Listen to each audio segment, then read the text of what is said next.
Okay. All right. Hello, everyone. Welcome. So tonight we're going to be talking about Hollywood Studios and Epcot reopening. Tonight's special guest is Alicia from the Edmondson crew. So welcome. And then we have Gonzo joining in. He's currently working late, but he will be joining in later.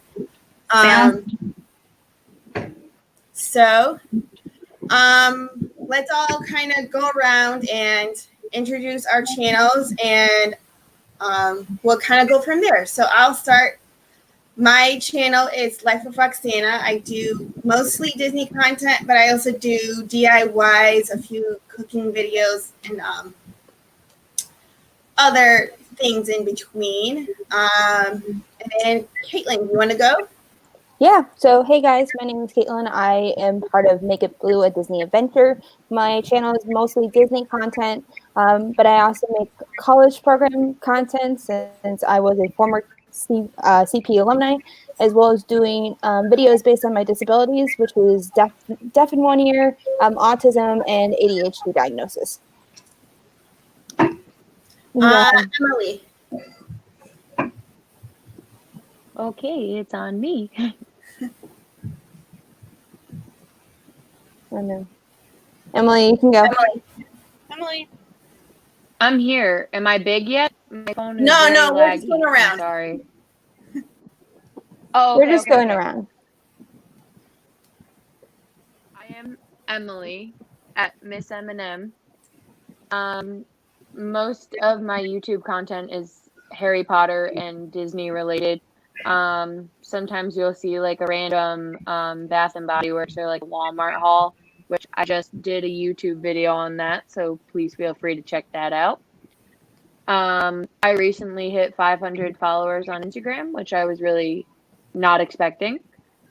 And thanks to these lovely ladies in this live stream, they're trying to get me to 100 subscribers. All right, Lena. Yeah. Hi everyone, my name is Lena and my channel is called Life with Lena, and Disney is a part of my channel, but it is not the main focus of my channel. I do crafting and cooking and life videos, and I am working on weight loss, so I have weight loss videos that go up as well. And my goal is live streaming twice a week, but it seems like the past couple weeks something has gotten in the way. But that's just part of life. All right, and our special guest, Alicia, do you want to go? Hi! Hey everybody, thanks for having me on, Roxana. Appreciate it. I'm Alicia. I am the mother of the Adamson crew. It's myself, my husband, our twin boys. They are 3 years old now, running us crazy. And then I have a 6-year-old princess, and she is definitely the princess of this castle. We have our YouTube channel is all about positivity within the family and just trying to encourage everybody to get back to the basics of having simple fun with your loved ones. And I mean, it doesn't necessarily have to be your parents, but anybody that's in your family, just get back to the basics and have simple fun. We've been going to I've been going to Disney all my life. I'm 42 years old now, so I definitely have been going there forever, it seems like. And now I'm happy that I get to share taking trips to Disney World with my own kids. So I'm excited about that. We do videos about all of our adventures everywhere we go. And we just partnered up with someone who is helping us get our first book series out called the Adamson Crew Family Chronicles. So that's exciting. Oh, that's cool. Yeah. That's cool. I'll be on the lookout. All right. So tonight, it's a lot of things happened in the world of Disney. Epcot and Hollywood Studios opened up, and then Disneyland celebrated 65th anniversary. So happy anniversary, Disneyland. And then an unfortunate incident happened to a fellow Disney vlogger. She's going to be sharing her story on Dole Whip Dad's channel tomorrow night. And that's Tanya from That Crazy Disney Lady. So I'm not going to say too much, but we'll let her share her story on Dole Whip Dad's channel. So yeah. So tonight let's kind of get started. What did everyone think about the opening of Hollywood Studios in Epcot? I guess I'll start. I noticed that Epcot looks fairly empty, and it seems like almost everything was walk on. It looks like a lot of the festival for food and wine and the like combination of flower and garden opened up this week, so that also happened. And then so it looks like a lot of the booths were indoors. There were a few things that were outdoors, but it looked like a lot of things were indoors in that one convention center that's in Epcot. I forgot what it's called. The Odyssey, I believe. Yeah, that. So it looks like they were able to spread that out within that center. So that's a nice thing because everything was in for that festival was indoors and you're in air conditioning. So that made it a lot easier for people to like breathe. 100%. Yeah. And then Hollywood Studios, it looked a lot busier, but that's only because a lot of their indoor shows are not currently in operation for the time being, which, it's understandable. It's kind of hard to social distance an auditorium, but, you got to do what you got to do. So I guess we'll kind of go around. Caitlin, do you want to share what you thought? Yeah, absolutely. So actually, I do have a few friends that do actually work in Epcot, so I actually were able to get their opinion of how reopening went for them. A couple of them are on the festival team, and they just got called in starting this week, and they said training was a little bit hectic because they had to train along with guests. So they said that was kind of an issue because they were expecting them to have little to no guests to interact with while they were training, and they ended up running into problems with that. But in a guest perspective, I think they did a fantastic job. The best idea they made was making most of the booths inside and not outdoors so that crowds don't gather.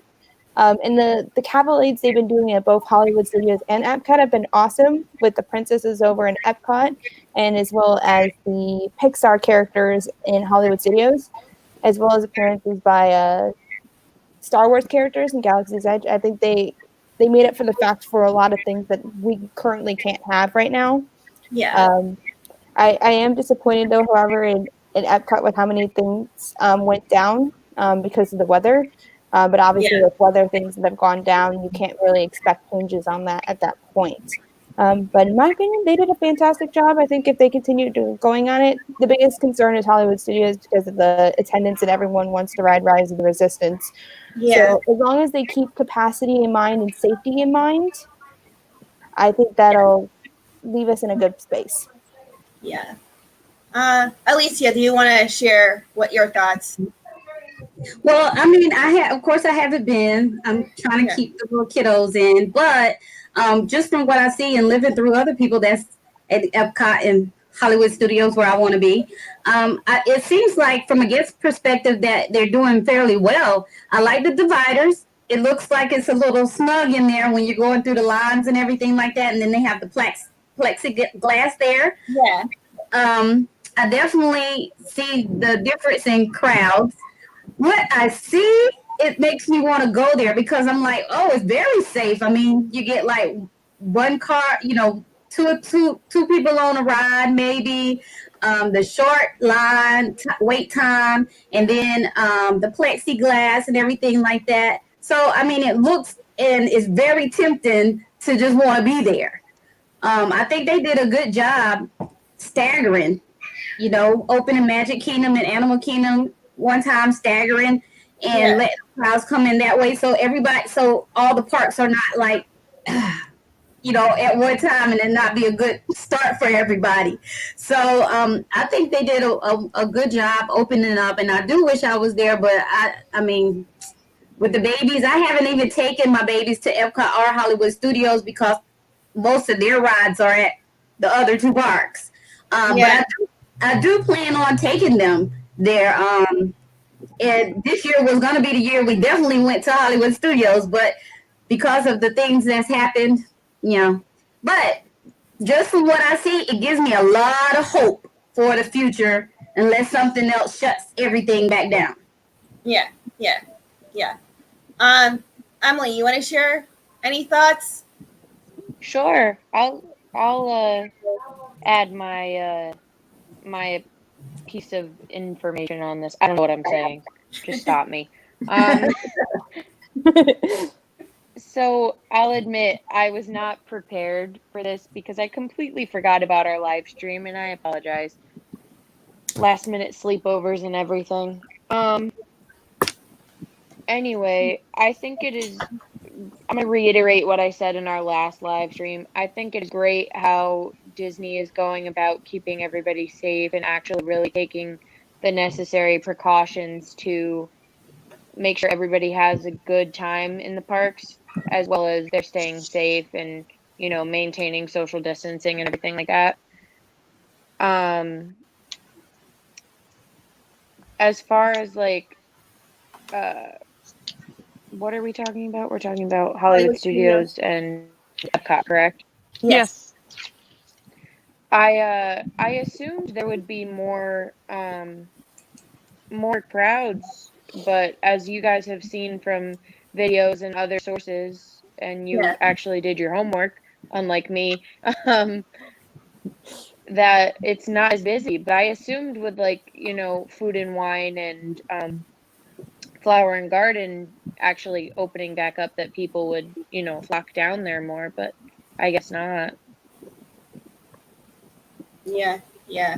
I knew that Disney was saying that because Flower and Garden unfortunately got cut short at the beginning of the virus. Unfortunately. Yeah. And so I know Disney has a whole lot of merch from that. And the reason why they're putting it with Food and Wine is so that they can push that out and they can bring in Food and Wine merch. So, Lena. Also, what? Oh, hold on. I wanted to add one more thing. I'm sorry. I think it's crazy, and Caitlin briefly mentioned this to me the other day on my stream. The amount of people who are scrounging to get merchandise, this one person had a gigantic bag, and it looked like a duffel bag the way it was stuffed, of merchandise, and I'm like, that's just for one person. Yeah. I was going to say the one thing I did have a sorry. problem with adding Flower and Garden was that they didn't really have an opportunity to put that Flower and Garden merch online for people who couldn't even travel to the parks anyways from being out of state doing to being in Florida. And seeing the merch at Epcot, it does make me a little bit upset knowing that they didn't put as much merchandise on Shop Disney as they could have, considering how much they had left over. That's my only critique that I've had, and also the lack of vegetarian options to use Epcot, especially not seeing fruit sushi on the menu. That made me a little upset because fruit sushi is the best, and if you guys haven't had it, please, the next time you're at Flower and Garden, go ahead and try it. So good. Yeah. All right. Lena. Yes. Your thoughts?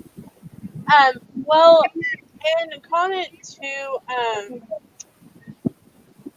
Emily's comment about crowd levels, that's because they have a strict number of people they're allowing in. It's not just a free-for-all. You actually have to go in.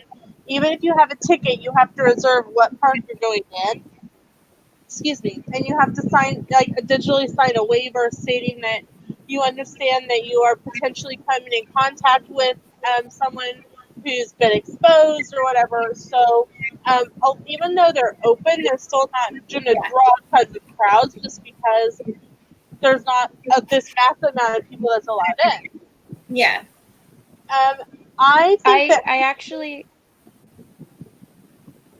I think it's been going really well. I actually had a. Lena. Yes. Let Lena finish. Yeah, I just had a question based on what she just said, but let her finish. It's okay. What's the question? The question was, now I heard this a while back when people were trying to like go to Disney, they had some complications. I was just wondering, was it required that you have a hotel reservation before you can get a parks reservation? Was that ever a thing? Or am I mistaking? It's a lot easier if you have a resort reservation so that you can do a package deal, but it's not required.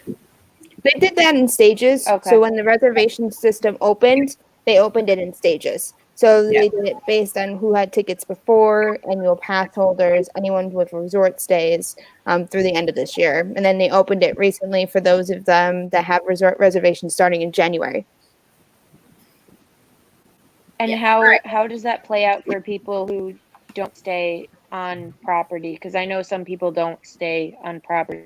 Then it's you have to, when you purchase, you'll purchase your ticket, and then you have to go to a separate page and find out if you are even able to get into a park that particular day. If you may not be able to get in, okay, because they may have already hit capacity. Yeah. Okay. Thank you. All right, Lena, finish your thoughts. I think everything's going really well. I am really disappointed that the refurbishment for Spaceship Earth has been put off, that we're not going to get the Mary Poppins attraction, and apparently some other things have been scaled back, or they're not doing them now. So that's really disappointing. But I mean, Disney's lost massive amounts of money, and until everything can be back in full swing, we're not going to. I mean, that's just the way it is across the U.S. Whether you're a small business like some of our shops here in Hillsborough, or you're a major conglomerate like Disney Universal. So, Cynthia, Candy Mom says, Mary Poppins with tears. Can we have a moment of silence for her? Amen. Amen to that. I was really looking forward to that.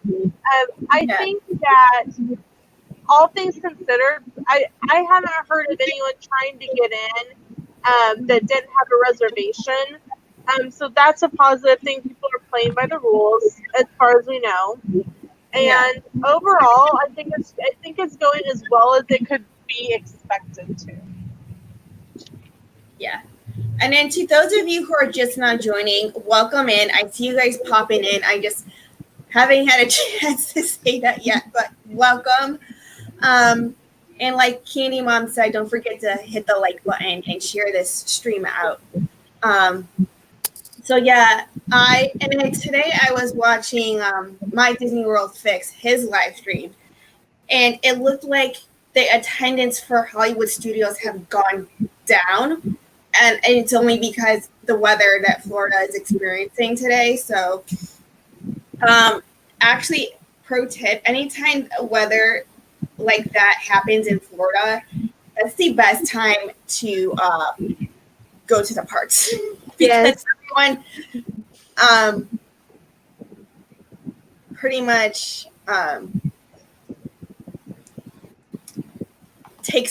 either leaves and takes cover.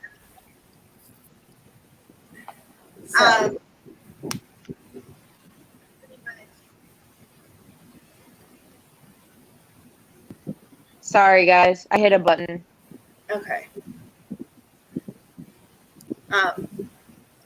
So yeah, that's I want ridiculously long nails.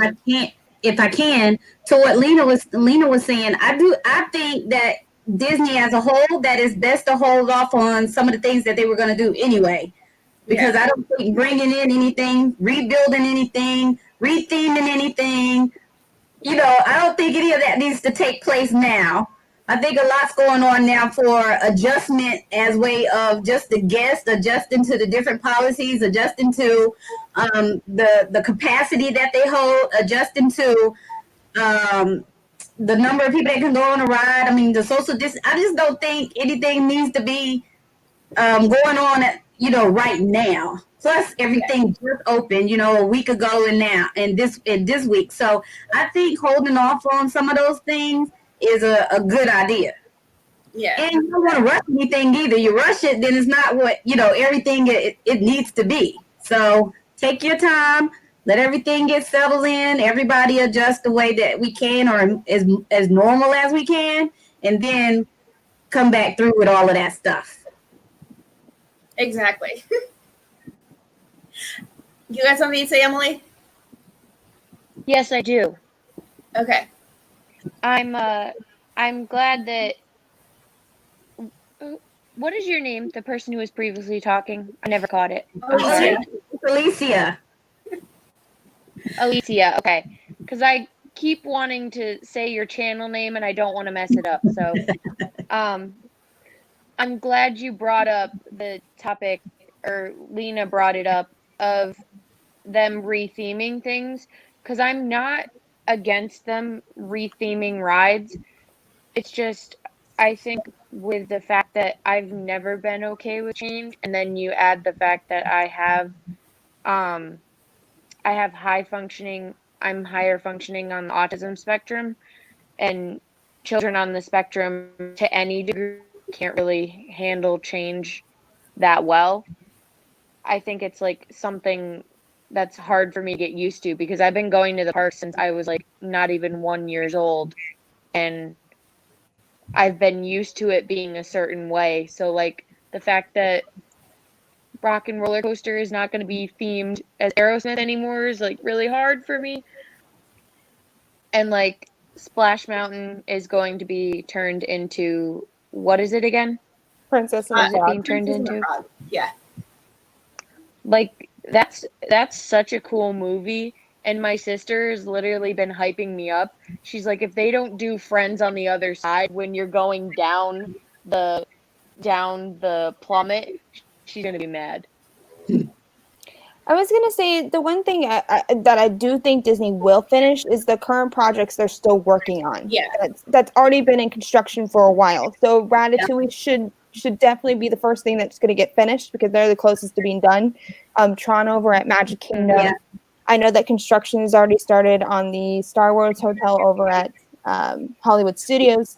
And people have already hyping up on getting reservations there already. So I think the plans that they have in place right now, that they don't have any construction starting on, I think those are the projects that should be held off. But those that have already been built, like I don't want a Pop Century thing happening again, where they started building it before 9/11. 9/11 happened, and then nothing happened to it until Art of Animation reopened there in 2010. Yeah.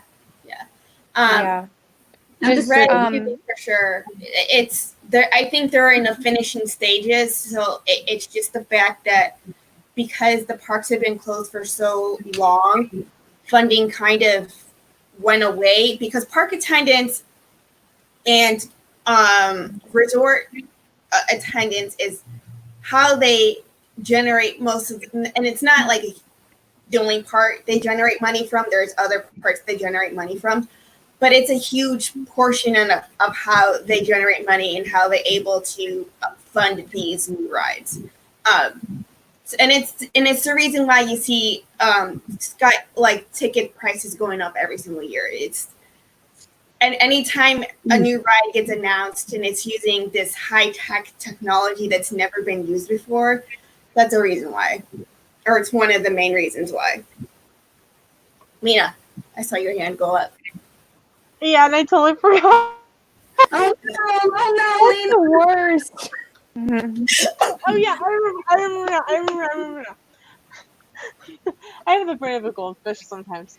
I find it really interesting that Disney ceased all construction work during the shutdown, while Universal continued to build and continued construction while they were closed. Yeah. Yeah. Well, what was Universal building? What was They're going on building over there? they're working on Halloween Horror Nights houses, and they're working on a brand new, yet to be disclosed named roller coaster over a Aha. Jurassic area. I was going to say that any construction projects do go through Walt Disney Imagineering, and they know they had to go through different protocols in terms of what they had to do, because they were told by the state of Florida what to do. They weren't like an independent contractor, if that makes sense. So in terms of construction projects, they kind of had no say in what they could do, because most of those construction workers they do work on, it's going through Imagineering. I just thought it was kind of interesting, you know.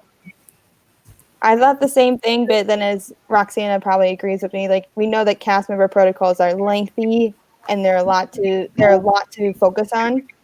Well, So construction isn't being done by cast members. Construction is being done by outside entities. Yeah. So does anybody know? Perfectly Cat asked, what are they changing Aerosmith to? Does anybody know? They're not. I don't think they are right now. I It's been rumored. I have no idea. There's been rumors forever, but Aerosmith has a massive contract with Disney. Yeah. And they pay Disney for that theming, and right now Disney can't afford to let any type of income go. So I don't see them changing that anytime soon. And I'm pretty sure Steve Tyler would pitch a fit if they tried. And it's a big name, it's a big name, so people go, for that.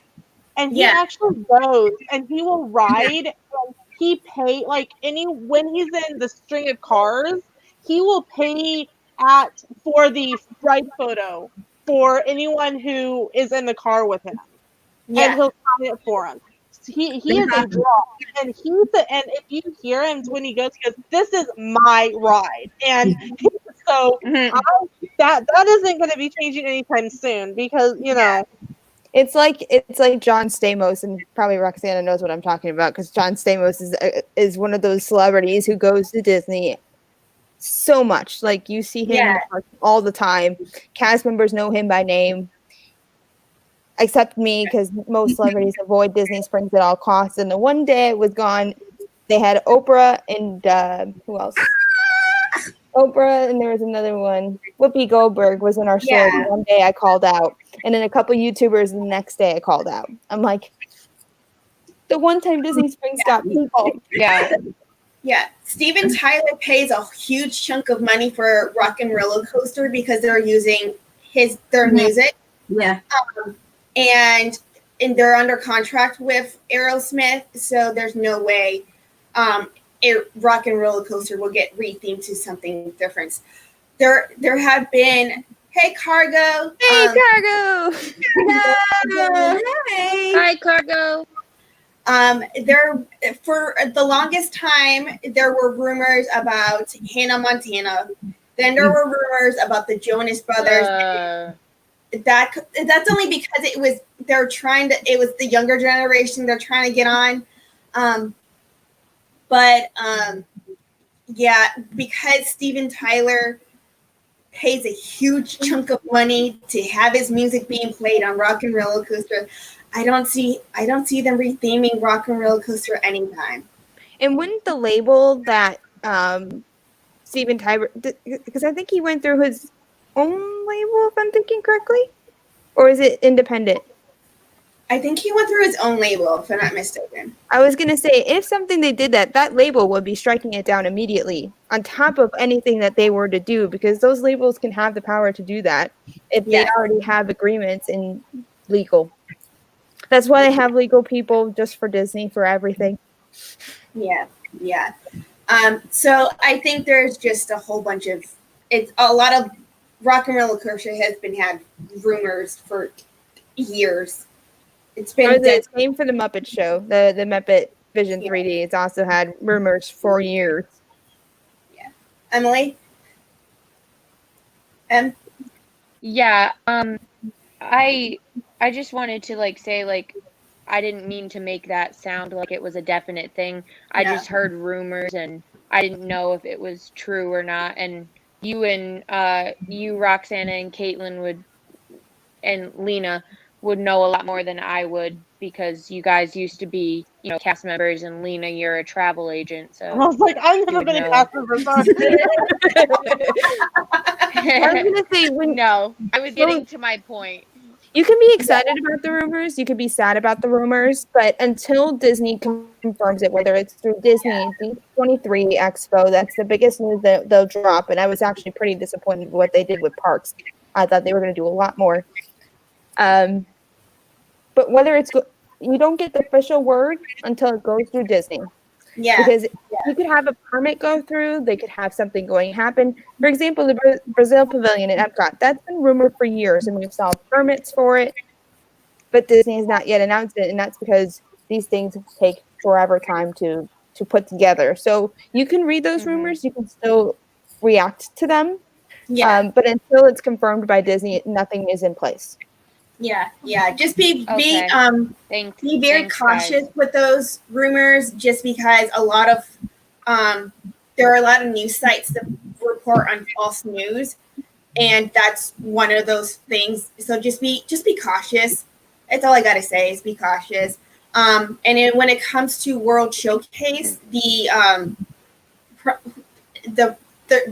country's version of a president needs to be present at Disney, and they need to have a meeting with Disney, and they need to make some sort of agreement with Disney, and they need to sign off. They need to make sure that their country is being properly represented in the World Showcase. So, and that's probably why it's taking forever for a new country to be placed in there, is because whatever that country's I'm not going to say president for now. Agreement is with Disney, they need to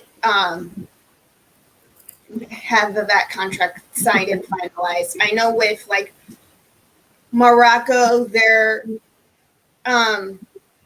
president goes into Disney to make sure everything looks nice, and that fountain that's in Morocco is accurate to something that you would see in Morocco.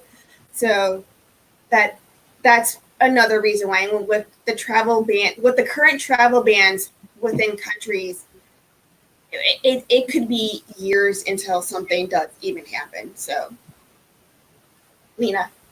I have if next time anyone goes to Disney, I really recommend taking the Destinations Discovered tour. It is a tour of the World Showcase, and you get to go backstage and stuff. And they talk about like the history and actually tell you why countries are placed where they are. There's actually a reason for it. And if you get a travel guide, your tour guide, her name's Julie. She actually helped create the tour. She started out as a cast member, and now she's a tour guide, but she actually helped create the tour, and she's amazing. And you learn so many different things, like in the Morocco pavilion, you'll notice that there are things that are cracked or the pattern color is out of order. And that is because they believe that God is the only thing that can make something perfect. So they are not gods, so they cannot make something perfect. So you may see like a yellow tile that's surrounded by blue tiles and a space, and another tile with blue tiles, and then maybe there's the blue and the yellow are switched, and that's done on purpose because otherwise it would be perfect. And Morocco actually sent workers over to work with Imagineering to make sure everything was perfect, but not. So I really recommend the tour. It's so neat. It's awesome. And you get fed, and you get to go through the festival kitchen and learn about and maybe sometimes taste test food that's coming up for a festival. Yeah. That sounds like a healthy price tag, Lena. It's not. It's actually not that bad. We paid more than the Kingdom tour. That's interesting. That's good to know. Do they even have more room for countries in Epcot? Yes, there's massive amounts of room. Sorry, ear? I don't put myself on the big screen. Cargo, this is perfect for tonight. Cargo, those ears are perfect. Where's mine? That's my question is where's mine? Sorry, I had Wait. Who made those? I need a pair. Cargo. That's why I wear these. These are my Hollywood studio ears. I was These going are to say, my Cargo, favorite. anything. Oh, You need to make me a Anything- pair, my dear. I was going to say anything with the sorcerer hat, which I was very salty about when they got rid of it. I was talking about that too. Oh, I was It really was salty only about supposed that. to be up for the anniversary, and they left it up longer than was originally planned. okay. It was only supposed to be up for a certain amount of time, and they just left it up. So it was actually up. Continue to leave it up. I'm all game for that. I'm with you, Caitlin, on this one. I was going to say the shop in there was creative. I would have loved to work in that shop if I had the chance to, because it was so fun and the location was a perfect spot where you can see the parade, the shows that were there. But it's everyone. But yeah, anything I see with the sorcerer's hat makes me happy. Yeah, it's funny because Roxanne. the Earfro Tower, that used to be the icon for Hollywood Studios, and then they removed that, and then the Sorcerer's Hat suddenly became the icon for Hollywood Studios. And then when they decided to remove that, now Tower of Terror is now being represented for. It's just like, Disney, can we have a permanent representation for Hollywood Studios, please? I was gonna say if it was the Chinese theater, I would have been perfectly okay with the Chinese theater because everyone that it knows classic Hollywood Studios, that's what they think of. Yeah. So if it was the Chinese theater, I would have not have been mad at it. I would have been like, I still miss the tower. I don't even understand. I guess I understand why the tower would represent them. I mean, I get it. But at the same time, I think there's other things, like you said, Caitlin, that could probably represent it a little bit better. And maybe they have a plan for that, and we just don't know it yet. Yeah. Maybe, because I'm thinking, like, what if the Tower of Terror goes away? I was going to say, if that was to happen, I think there would be a legit attack because you know what happened at Disneyland. If it's going to happen at Disney World, Disneyland and Disney World people are both going to be on the attack. Yeah. You know, I don't even like Tower of Terror, but I'm annoyed that Disneyland got rid of it or rethemed it, excuse me. Yeah. It's hello, my Disney World fix. Hey, Aaron. Good stream in Hollywood Studios, by the way. Well done. Oh, Roxanne, can you leave a comment because I can't type comments? Can you leave a comment asking Cargo to make me a pair of those ears, please? Cargo, you hear that? She wants her. Oh, actually, this fabric. Sorry, I'm gonna put myself big again. No worries. Okay. So hold on. There we go. So this fabric, Cargo told me that it's been discontinued. Unfortunately, the person that made this fabric discontinued it because I asked her to make me a matching pair of matching pair of matching mask. There we go. A matching mask for these, and she said that it's no longer in production. So That's disappointing. Boo. So yeah, that's the only reason why I have the ears. But Cargo finds the most amazing fabric. Cargo, I'm gonna brag on you. I'm gonna brag on my mod for a second. She has the most amazing fabric. I don't know where she finds her fabric, but she has the most amazing fabric, and I'm sure she could find another Hollywood Studios fabric somewhere. It won't be the ones that my ears are made of, but she could probably find something that looks similar. By the way, I need to second Candy Mom's comment. It says somebody call Bob Iger to fix that. Let's get Kelly, because we all know Kelly's got Bob Iger's phone number. Wait, who Kelly are you talking about? Mickey Bunch. Okay. I'm making sure I'm thinking of it because the first thing that popped in my mind was Myers and the Mouse, and the one thing he doesn't like is Phantasmic. And I was a little salty about it this morning when he was on the live stream. He's like, I'm not a huge fan of Phantasmic. I'm like, dude, I went there like 5 times in the last week of my program. The cast members were thinking that I was weird for watching it so many times. Go ahead, Emily. Thank you for stopping by, Erin. I just wanted to say I love you, Cargo. Woohoo! Bob Iger's. Hey, James, I don't know if that's going to happen. Yeah, so I was going to say he's trying to retire from the Walt Disney Company for how many years now? And they can't get rid of him. Can't get rid of him, but I see why the board wanted him to go back into place, because of the fortunate timing of when he was supposed to retire kind of didn't really work with when the world was at. Oh, and also we got news about college program kids getting their programs canceled, to all the hearts to cast members who got their programs canceled, international and U.S. programs. Drive safe, Erin. Yeah, drive safe. How does it say? I'm trying to think what else was new. Is there any changes? Throw your phone in the back seat and be safe. Any other Epcot projects like the Moana thing? Did we get any news that one was getting canceled? I think Moana's being scrapped. If I'm being honest, I think what Moana thing?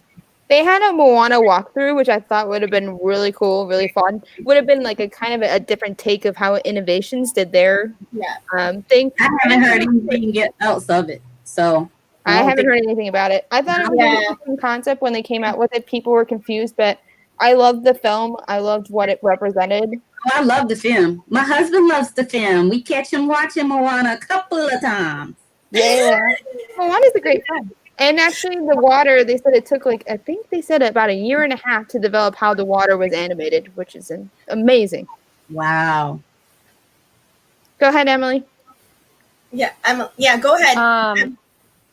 I didn't even know there was a Moana thing that was in the works, or if they're going to scrap it. I didn't even know. And loves Moana. Yeah. It got announced right. You got announced at D23. Yeah, it got announced at D23, and then they were going to start on it, and then this virus happened, and then that completely just destroyed a lot of things. Destroyed a lot of things with the company, let's be honest. Yeah, it's not just Disney, just it destroyed a lot of things all over the world. Well, cruising industry, for example, they got another extension on the no sail order, so who knows when they're going to go back to cruising. Yeah. So I honestly feel like the Moana thing is completely scrapped at this point, because it's either scrapped or definitely postponed. Yeah. I think a lot of people were just upset that Moana wasn't getting a ride. And so I think a lot of people were like, this is the dumbest thing I've ever heard of. Yeah. I wasn't too mindful of it because I knowing what Epcot's original plans was going to be. I thought Moana's whatever that walkthrough attraction was going to be like, I thought could have represented a little bit of what original Epcot's idea was. Yeah. And if they did something about water energy, how they do, because I think there's some new technology starting where it's water powered energy. It could have been something cool that could work for several generations, going forward. Yeah. Emily? I just wanted to share my quick opinion with that. I don't know how you guys feel about walkthrough attractions, but I personally don't enjoy them as much as I would going on a roller coaster that goes 50 miles an hour or whatever,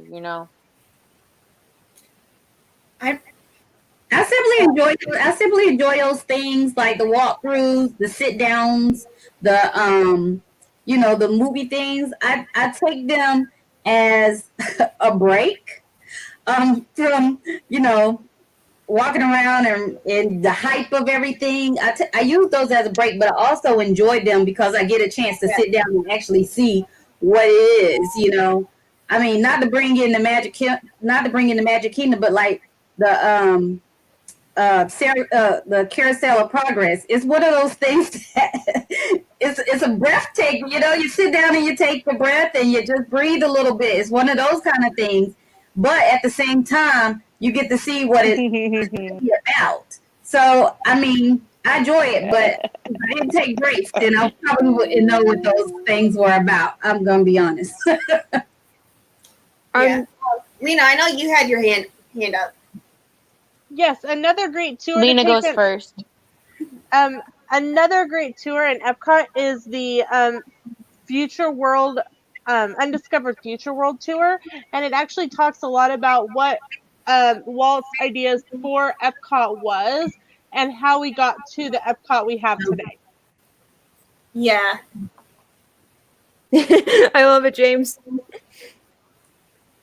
Everyone has the need for speed. That is another mod extraordinaire on my channel who is awesome. So thanks, James, for popping in for me.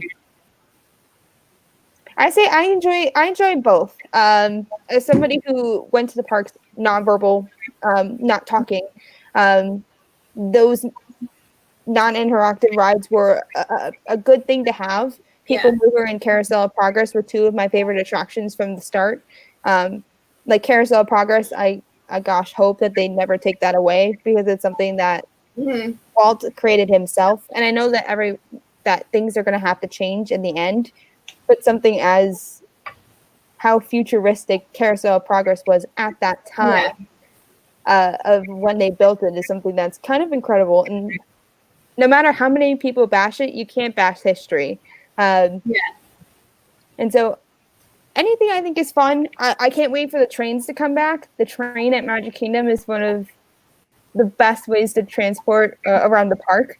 The train tour, that's also a good one. I did the Keys to the Kingdom tour, not my past trip, but the trip before that in May of 2018. They did a fantastic job. Even as somebody who did traditions in Magic Kingdom, they actually took me places, Roxana, that we weren't even shown during our cast member time, which is kind of crazy. There's still things on tours that even cast members haven't seen. It's kind of crazy. Oh. Yeah, Cargo. I love Carousel of Progress too. Emily, I was gonna get to you. Emily, go ahead. Oh, cool. Oh, sorry. I just wanted to say this is way far in the chat, but Disney Candy Mom or whatever. I'm sorry if I'm pronouncing your name wrong. I looked at it briefly. I just wanted to say hi because I'm so behind. Yeah. Roxana, what's your thoughts on walkthroughs and regular attractions? Are you a fan of just rides? Are you a fan of walkthroughs? I like both. If I need to let my feet relax, if I'm at the Magic Kingdom, I People Mover, just because you get a nice breeze and you get to see behind Space Mountain. I'm like, what is that ride? And it's a nice, slow, calming ride. And you get on it very quick. There may be a line, but they move the line fairly quickly because there's so many cars being pulled through. So for me, People Mover, if I need to take a nap, Hall of Presidents. If I need to take a nap, Hall of Presidents is my napping place. But I do enjoy the thrill rides like Rock and Roller Coaster Tower of Terror, Big Thunder, Splash, and all of those other rides. And I do like going through the like walkthroughs when I need to let my feet kind of relax and breathe and just yeah. So that's pretty much it. I like both. I kind of want to. I do want to. I know that the laughing floor is going away. I kind of want to see a. No, I don't Monsters want it Inc. going away. I want to see like a Monsters Inc. roller coaster where you're going through the different doors. That would be kind of cool. Yeah. I will say this though, kids change things because having 3 small children, like my husband and I, when we used to go like, willy-nilly out there, we would be on every roller coaster ride that we could possibly be on, because we would go on the Rocky Roller Coaster, Space Mountain, Splash Mountain. We would go everywhere. But kids use things because now, before everything went down, you would have to do the what is it called? People swapper or something like that, or child swap. There we go. Yeah. So if we both wanted to ride Space Mountain, he would have to sit out with the kids. I go ride by myself, and then I come out and trade places with him, and he go ride by himself. And that's a lot to do. But also with kids, it changes from this, we're the thrillers out there to, okay, we got to take a break. And now we find ourselves, those the presidents, the carousel of progress, the people moving. Now we find ourselves there because we just need breaks with the kids, you know. So it just changes things. We wish we could do all of those thrill rides, but they're not of height. I'm only 4'10", only 4'11", but I can get on every ride. I know that. Yeah, I'm not like married yet, but it's a desire of mine, and I don't have kids yet, but that's a desire of mine. I could still go from like park open to park close and just go because obviously I'm not married and I don't have kids, so I can still do that, and I kind of want to take advantage of that now before all that changes. So I'm like, let me take a few solo trips, enjoy the open to close with not having to stop or worry about diapers or bottles or any of that. Not that it's not possible. It's just you realize, wow, I need to slow down more when you got little ones around me, and it's just like, when I did the Disney College program, my niece was 5. And my nephew had just been born a few months prior to me doing it. And my sister and brother-in-law brought my niece with when they came down to visit me. And her being 5 at the time, we were surprised in how well she was able to be from park open to park close. She did a very good job for her age group at that time period. Now she's a teenager and she still's got energy. So I think it just depends on the kid's age and how well they can handle being at the parks for how long of a period of time. And where, little ones are at a certain stage of life.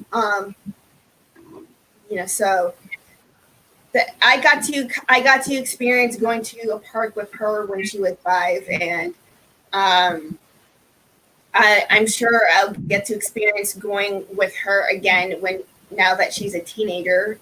So I get a little sneak peek of what I get to experience sometime in the distant future. So just keep in mind, it's a very little sneak peek.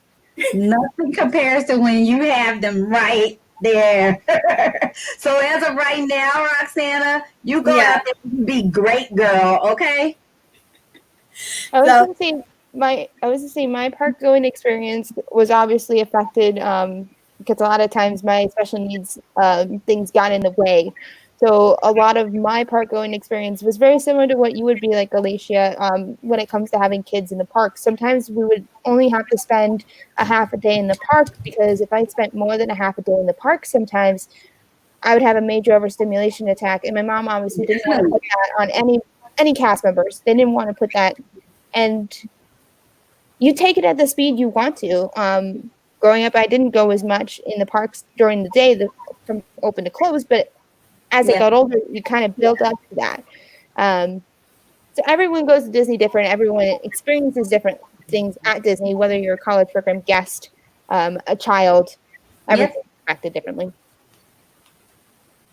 Go ahead. Yeah, go ahead, Lena. I feel so bad for those little kids that the parents, they're like obviously tired and they're just so overstimulated, and you've got parents yelling at their kids, "You're gonna be happy and you're gonna enjoy it," and I paid thousands of dollars for this trip and you're gonna be happy, and I'm like, what the fuck? Or one time we were getting ready, Sam and I were gonna go eat, or we were eating or something, and the little kid had fallen asleep on the floor, and the mom kept reaching down and waking him up. And the dad goes, "Why are you waking up?" Because we paid thousands of dollars for this vacation, and they're going to be awake and enjoy it. And I'm like, let the poor kids sleep. Yes. I mean, I agree with you. Lena. It happens. Sam and I have gone back to the resort to take a nap because, well, we're old and we need naps. But I mean, there's just so much to do, and you're on your feet so much that you just have to have a break. Absolutely. Yeah, I think Roxana and I can both attest to this, seeing as a cast member point of view. I don't know about you, Roxana, but I've seen parents flat out telling their kids about, let's just say, who Mickey is and how they treat and how Mickey is. And I get instantly, I'm like, are you kidding me? In my head, I know the cast member would take care of it, but at the same time, in my head, I'm like, don't ruin the magic for them when they're such a small age. They're only this for such a small amount of time. And when they grow up watching these characters, they really want to just talk to them, just like any single person. Now, I can understand them talking about it, saying Mickey can't talk. Yeah. That's a conversation that's valid. But when you say who Mickey is, that makes me beyond upset as a cast member, and it's something that's like, you gulp every single time you hear it in the park. Mm-hmm. It drives me crazy. Sam and I were in line to see somebody, and one of the moms, the kids were getting impatient because, they had to go on break to go grab something to eat. And the kid was getting aggravated, and the parent just yelled something totally not right about the character, and all of a sudden you got kids like in tears all up and down the row, and you know exactly what the person said without me having to say it. And I was like, what the heck? Why are you ruining the magic? Not only for your own kid, but every single kid just wants. Drives me absolutely insane. Yeah. I think that's a CM rant that we get typically. Yeah, we didn't experience because we weren't in entertainment, either one of us. But we have experienced it in our own roles, and I think both of us have those kind of situations happen in roles. I was in quick service food, and I was the one at the popcorn stands and ice cream stands. And this is the best, by the way. Yeah. And I literally witnessed, and I felt bad for this kid, a mom, while in the middle of like Fantasyland, while they were constructing the new Fantasyland, yelling at her poor kid and just like, just saying all these like not so nice words to be saying at a theme park that's family friendly, for one. And just like kind of threatening to like spank her in the middle. I'm just like, and unfortunately in those situations, I can't go up and say something to the parent because we're told we can't really do anything about that. So it's just like, I understand, kids are going to have temper tantrums and they're going to, get cranky and stuff.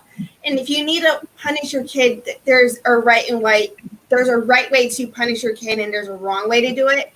She should have just pulled her kid to the side, gotten down at eye level with the kid, and be like, hey, look, you're not behaving well if you continue this way. Hello, Kim. Hey, Kim. Hello.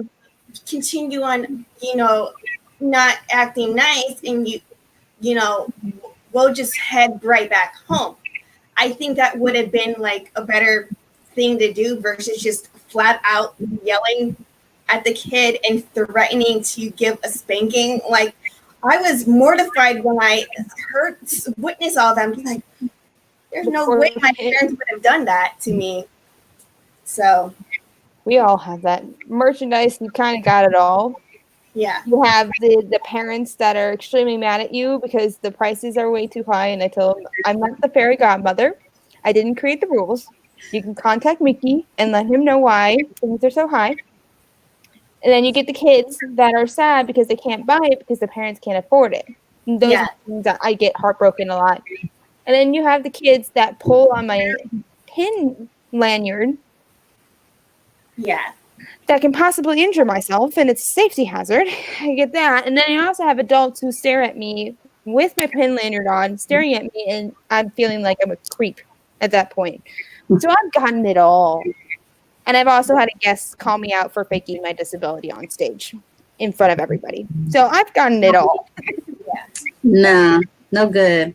No good. Yeah. I had amazing leadership though, but man, that was annoying. It took me until it made me 3 weeks into my program. I finally asked my leader, I'm like, can I have a waist pouch for pins instead? He's like, why are you getting stared at? I'm like, yeah. And I said, as a disabled person, that doesn't make me feel very safe. And he's like, I get it.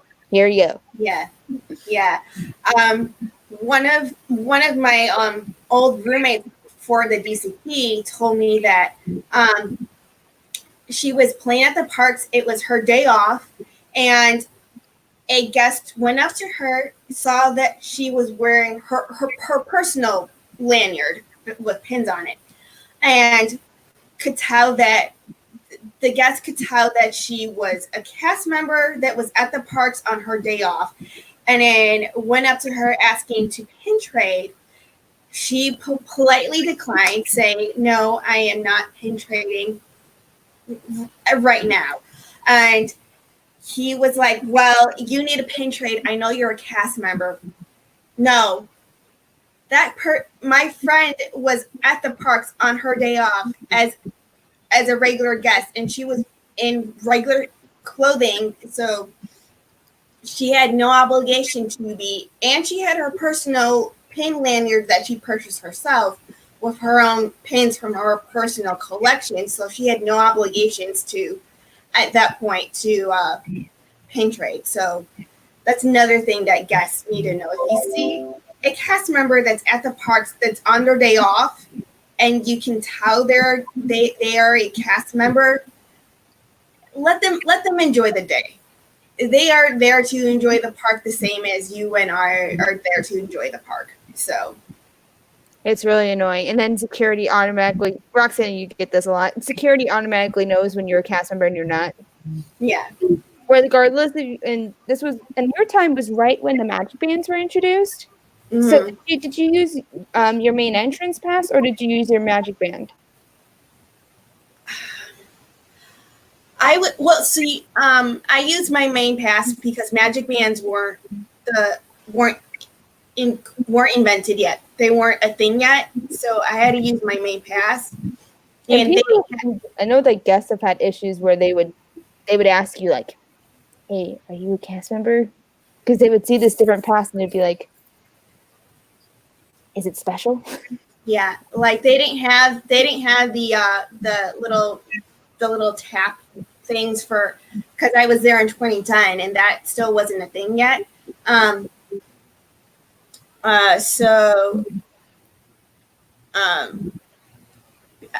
Anytime I was at the parks, an invisible sign would just randomly pop up, and I would get the ones that would ask me like, I know you're a cast member, can you show me where this is?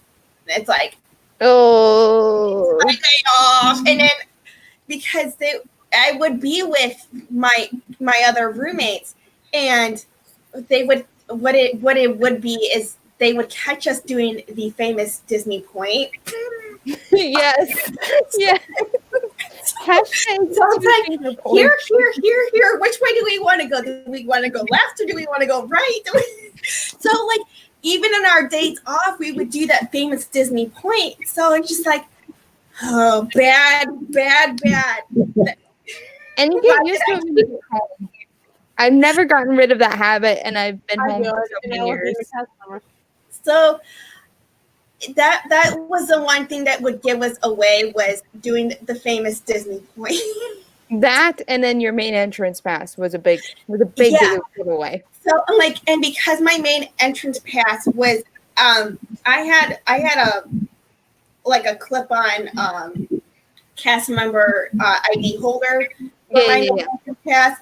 So mine would be clipped onto my belt loop. And I'm just like, oh, I need to put this away because that could get me in trouble. Especially now.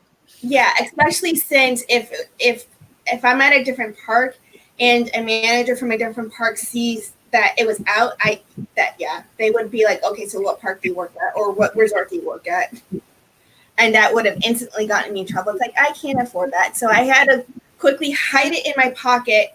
And then once we got to the turnstiles, pull it out and then quickly hide it back in my pocket. I'm so happy I had a magic band during my program, but man, it made issues for when my family came because the fast passes didn't even show up on my account, and when I made it for everyone in my family. So I had to go to guest services and be like, okay, my family's here. I had a resort stay. I booked these 30 days in advance. We, as a family, we should be able to ride them. And they ended up doing 3 experience passes for the time they were there, and just had them use the same time that we were supposed to go. So they said, don't worry about it. Yeah. Apparently they had issues, my particular program, with that issue already, that was fun. Wow, can you believe it's already 10 after 8? Oh, goodness. Wow. The hour goes by. It goes by fast. I'm here. Where's everybody?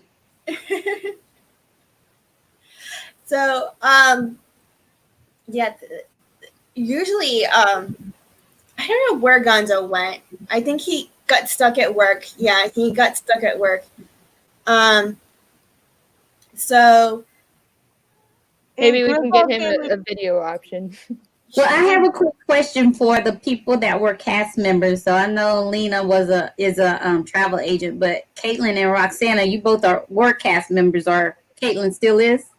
I wish I could still am, but I'm working on going back right now. Okay. So what makes your day from a guest?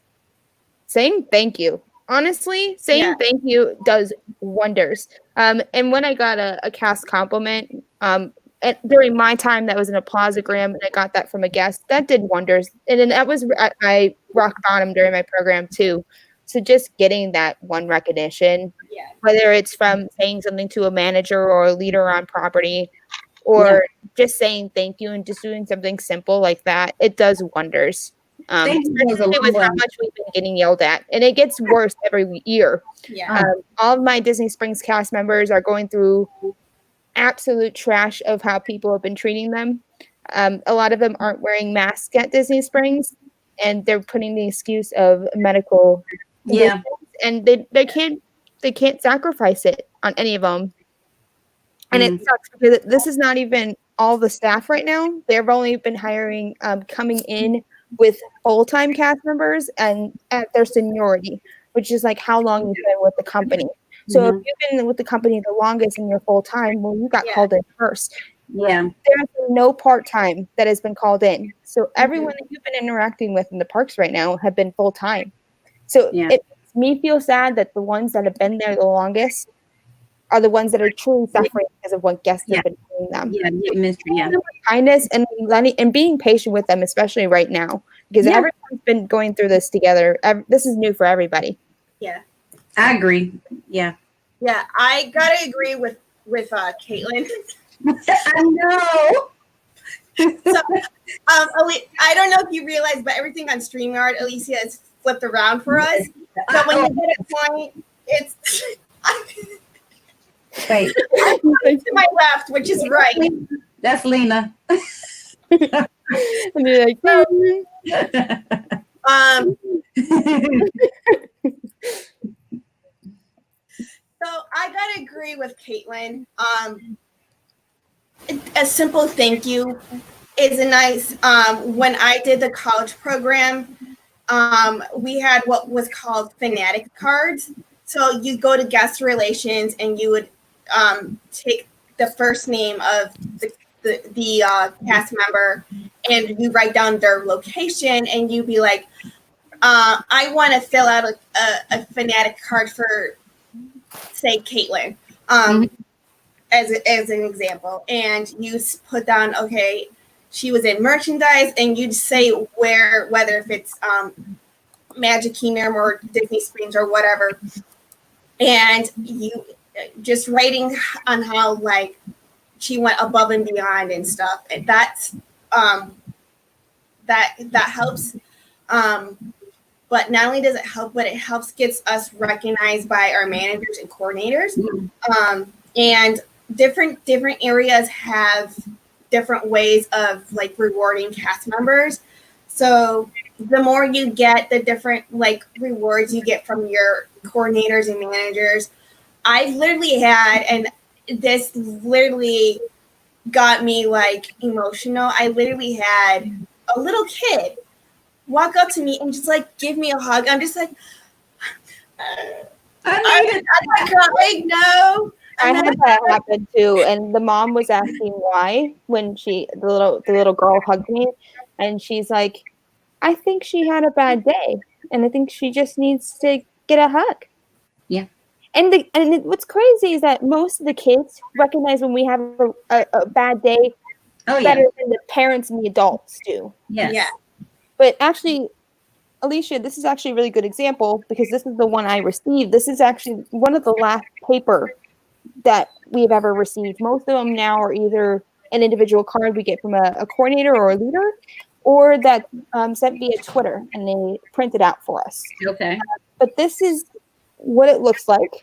It's a posigram that they say my name, my location, and the date they went to guest relations, and they wrote the note. This is the note they wrote on this one. Choose. Applause to you. Yeah. And this actually, and anything that goes with recognitions also goes on your record card, and it's there permanently forever for the time you've been there. So when I go back to Disney, they'll see any of my 4 keys cards, which that's cast recognition from cast to cast member, or something that's a guest perspective. Both of them does wonders for us in terms of our records too. So it lets managers and coordinators, even that don't know us, can look us up. Cool. Yeah. I had to make sure to get that framed. That was one of many things I wanted framed for my college program. Right. So a thing is a simple thank you or something like the applausogram or fanatic card, or simply going up to the cast member and giving them a hug and be like, thank you for working and thank you for all you do is enough. This is not encouraged by Disney, and it's not something that cast members are allowed to really accept.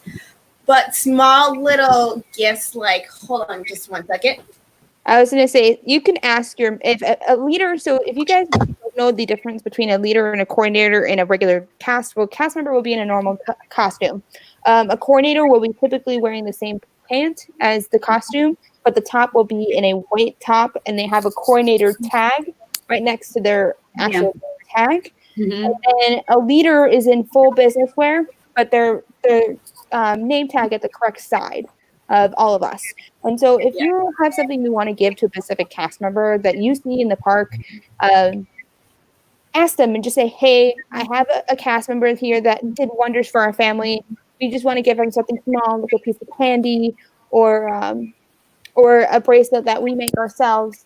Is that okay if we give it to them? Because most of the time, leaders will tell you whether it's okay or not, and if it is something that they may have you write something down on a piece of form, because sometimes if they think it's above a certain amount of money, but they think it's perfectly right to do that, they may have to write a form to just tell Disney, this is acceptable from from my point of view as somebody who's in management.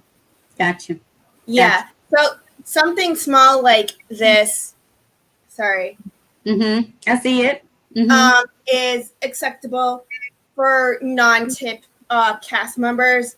The only cast members who can accept tips are mousekeeping, bus drivers are allowed to, and anyone that's at a.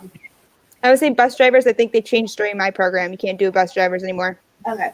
I think it's just the Magical Express bus drivers now. Yeah, that's what I was getting at, the Magical Express. And the table service servers are allowed to accept tips. Yeah.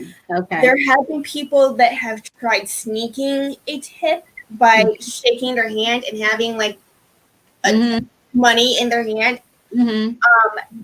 That if that were to happen, the cast member can get in trouble if it's a non-tip job that they're doing. That has happened in my location several times. And if what the cast member then has to do at that time is be like, hey, look, thank you for the tip, but I can't accept it. I can get in, politely letting them know that they can get in trouble. And if the guest refuses to take it back, then the cast member then has to let their manager or coordinator know, like, hey, this is the situation. This is what happened. I tried returning it to the guest, and they refused to let me return it. The cast member can then donate that tip to a charity of their choice based on what Disney, on the list of Disney that allows. Okay. It's a growing list. Yes. Sure. So, that's my tip for anyone that's watching or listening. Recognize cast. Yeah. And then if you guys want a simple way, Twitter is the cast compliment system. That's going to be the easiest. You just put out a tweet at Walt Disney World Guest Service on Twitter. Yeah. You put in the cast member's name, their location, and something small about them. So I did on my last trip. I had an amazing cast member over at Hollywood Studios waiting for Ariel that allowed us to get clarification on a fast pass issue we were having. And he was from Puerto Rico, and he was saying all the amazing things about how CPs were awesome and that they were underrated by cast members. And Roxana, we can go through the debt of at full-time and part-time people think of us CP kids. It can be a hit or miss. Your management could either love you or hate you because of it. Yeah. It's like entertainment kids that are in CPs usually do not make friends with those who are in their own roles, because a lot of them say that they don't want to attach themselves to them because they know they're going to go away. Yeah.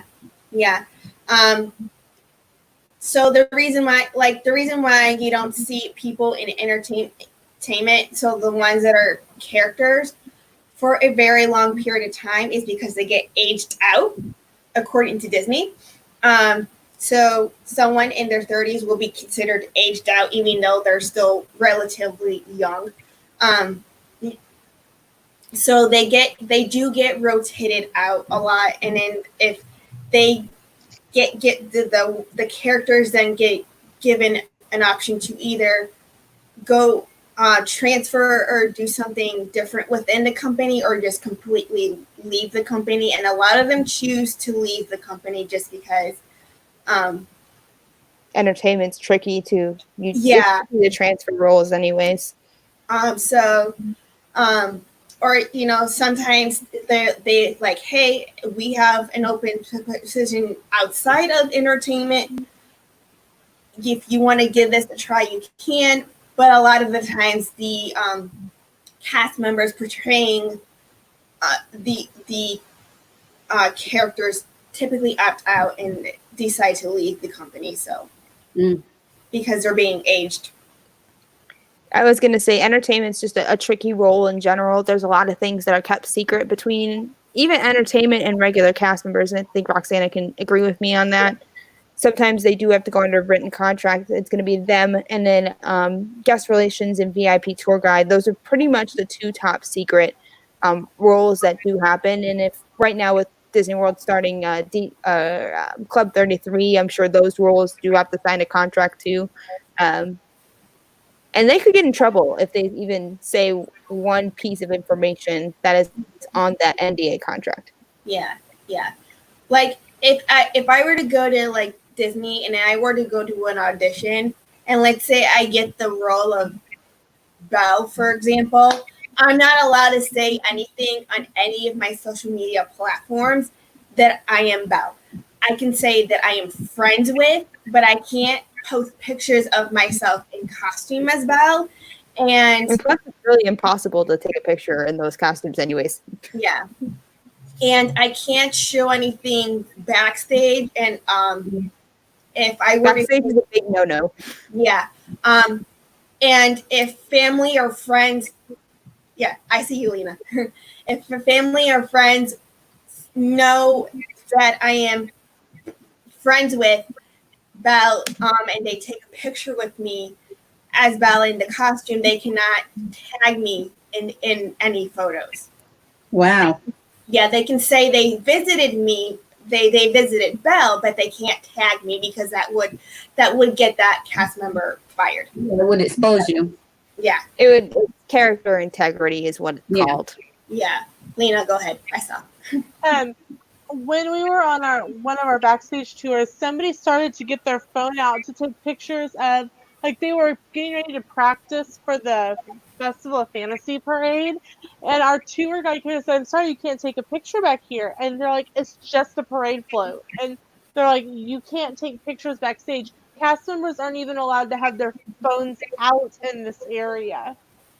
And they're like, and the lady just kind of looked at him like, "Okay, and?" Yeah. Like, Yeah. He Phones. stood and watched her until she put her phone away, but I would bet they kind of started lagging behind us a little bit. I would bet money that she went ahead and took pictures backstage. I'm betting. I was going to say, with roles, and I don't know about you, Roxana, but merchandise, they were quite respectful with us with phones. I did have an incident where I did have an out-of-state family member who did have surgery, and I asked my leaders ahead of time. I'm like, "Hey, I have a family member who's in the hospital right now, having a surgery. We don't know if she's going to make it through this.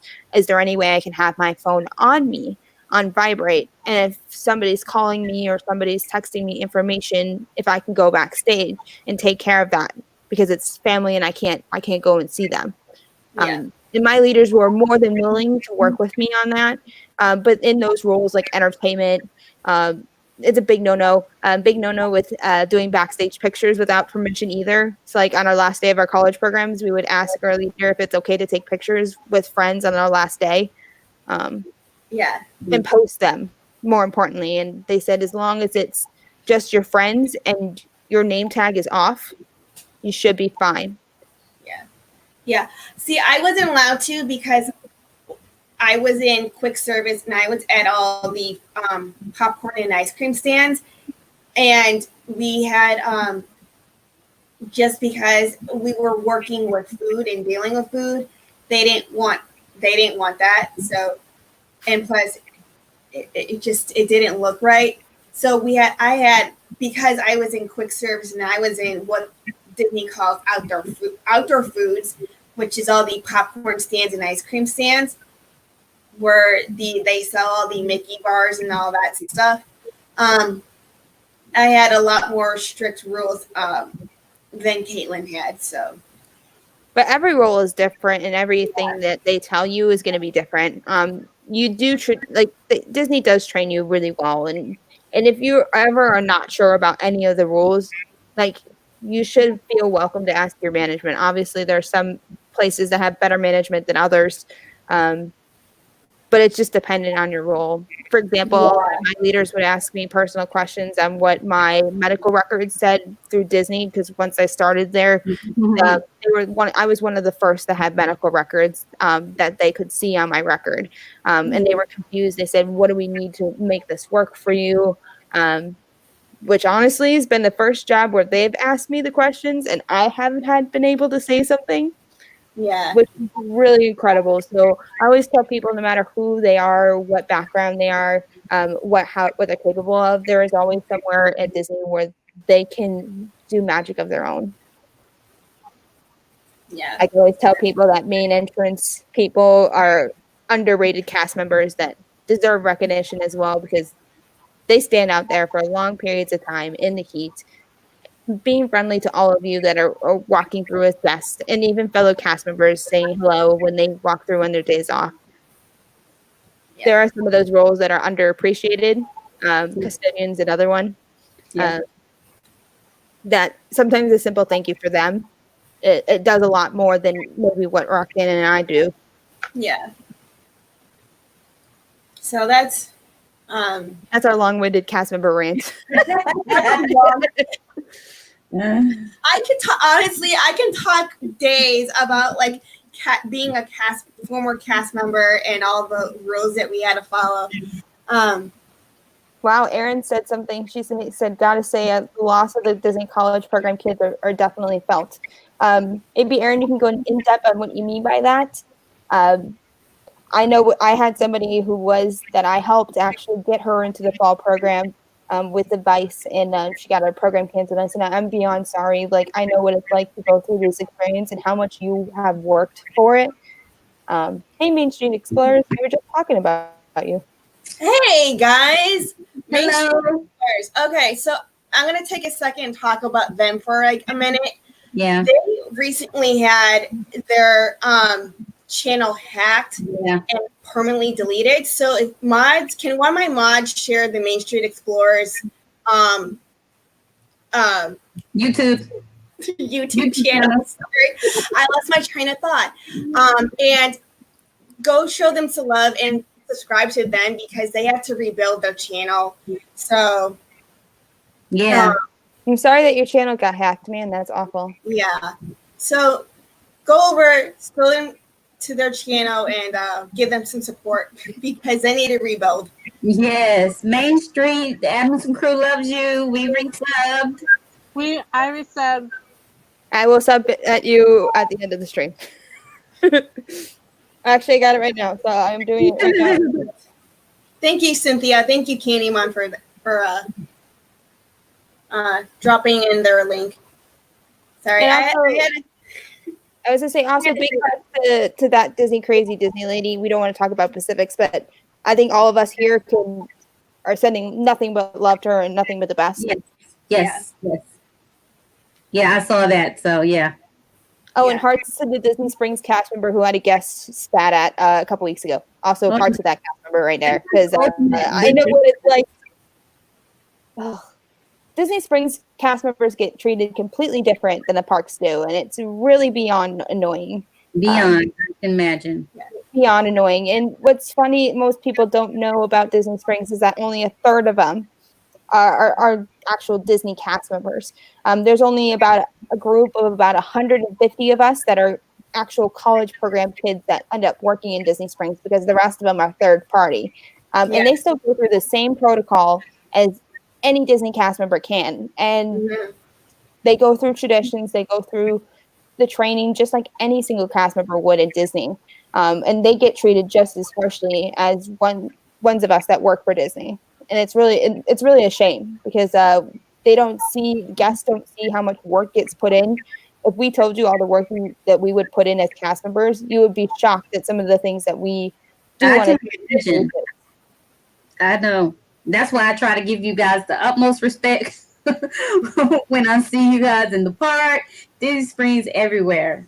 Yeah, that's most appreciated, and it's something that as guests we don't see a lot as cast members, especially now with the COVID coming back. A lot of my Disney Springs cast members are definitely telling me that now. Yeah. They're like saying, like, why do we have to wear a mask? Like, why are we social distancing? Why is there not enough cashier stations open? Like, for example, the back of Marketplace Co-op, which was one of my locations, they have a couple of registers in the back in Cherry Tree Lane, which is now the dress shop. And they only had one open, and everyone was like, why are they not both open? And we said, because we want to keep our cast safe. We're only allowing one register to be open in each concept store, just for the safety of our cast, unless if an emergency was to happen and we needed to switch registers due to a shutdown problem or something on that end.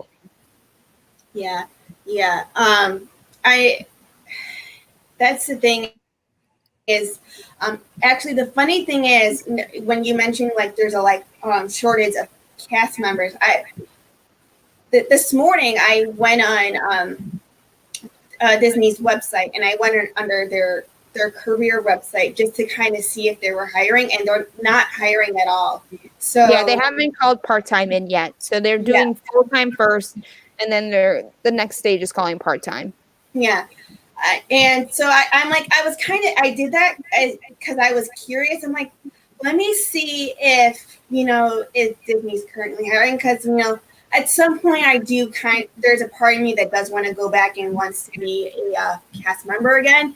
And I kind of just did it just to kind of see. And I'm like, okay, yeah, trust me, I've been doing that since COVID started because I do miss my role so much. And it's hard for guests to understand how much, and it's even our own families. Sometimes our own families don't even understand how much the college program has meant to us. And a lot of the big execs that you guys see in the parks that do have those big names started at the bottom where we did. John Lasseter, who doesn't work for Disney anymore, he started out doing stroller rental at Magic Kingdom. Mm-hmm. John Ademos, who just got promoted to Disney Parks chairman, he started out in a college program. I don't remember his role, but I remember that somebody did say that he was in a college program like us before. So a lot of them start where we have started at the bottom and work their way up. And that's what motivates me to go back, is that they start where we do. And look at how far they've come in the company. And Josh hasn't worked for the company for that long even. Yeah. Hey, Chris, how you doing? Hey, Chris, go Cubs, go. I had some salty things to say on Thursday night when they were talking bash about the Cubs. I'm like, come on, guys. They broke a 108-year streak. Exactly. Don't go dissing my Cubs. I actually have Cub fabric that I'm going to turn into ears. So I don't want to see any trash talk about my Cubs. Me neither. 108 years. They suffered enough. I don't want to hear trash talk. But hey, Chris. Lena. Yes. What's the most popular question you're getting asked right now? Nothing. As a travel agent? I haven't had any business at all. Really? Yeah. Do you think that's across the board? I would think people would be contacting you and trying to schedule for later. There's so many YouTubers that are also travel agents that are a little bit more well known than I am, that they go through the bigger channels. Mm-hmm. So also happy birthday, Shep. So I'm hoping to book some stuff, but you know, it takes time to grow and to develop a client base. So I'm just right now there's not a whole lot to do. Yeah. Addie.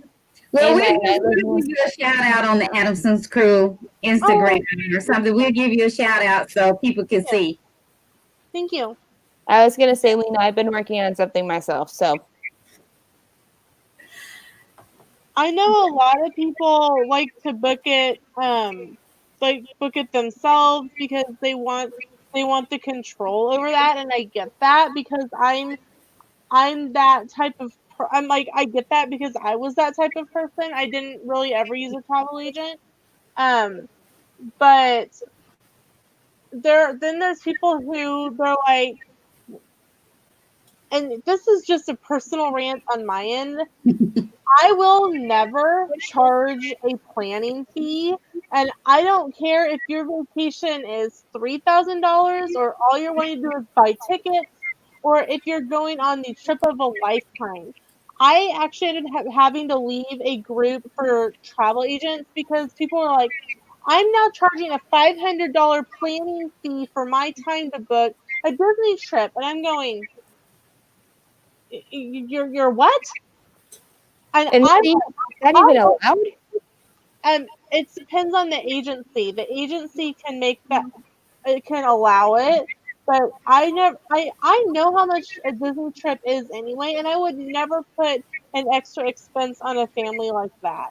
There was somebody that said that they wouldn't take a client unless their total trip was over $10,000 Oh, wow. plus Goodness. a fucking fee, and I'm like,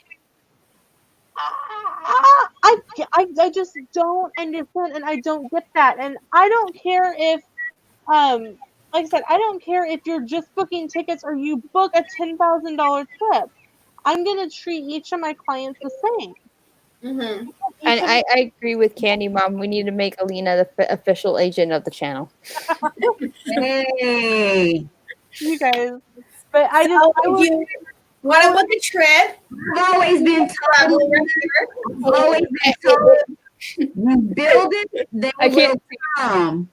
My dad told me that a long time ago, and I just go with the flow. We'll build you, girl. thank you. I appreciate Pixie dust. Wait, there you go. it. Thank you very much. I became a travel agent because I enjoy helping plan people's trips. Yeah.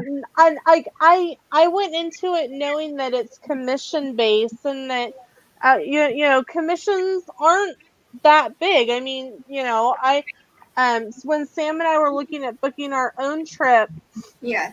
like I was gonna make a $6 commission off of a car rental for a week. You know, so I'm under no preconceived notions that I'm going to be able to buy a house in Golden Oaks from being a travel agent.